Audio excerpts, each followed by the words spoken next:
สวิปสแวปก่อนจะเปิดห่านเนาะเฮาก็ต้องอนามัยห่านก่อนตอบ Let's คอ go มเมนต์เซียวมีหน่อยเนาะมาตอนใดก็ได้เด้อห่านเฮาต้องการลูกค้าจำนวนหลายเนาะ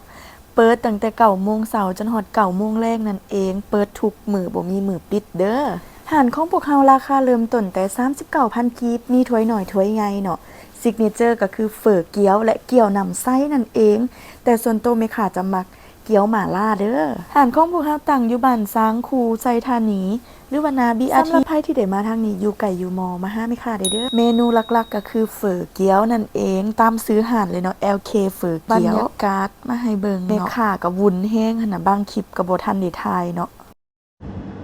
ก็กินไปกินไปกินไป ลูกค้าคนแรกจ้ะ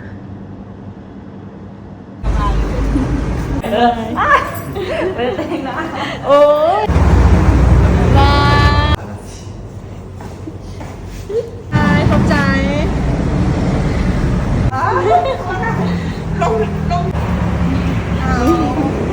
thank you โทรเข้าไป มึงคือจอยแท้ จอยจาก ห ไหน มึงสื่อมาให้ตัวเอง เอาซื้อมาให้มึงตัว กินน้ำกัน พอเลยอันนี้เลยเนาะบางหมูอ่างหมูขี้เหล้า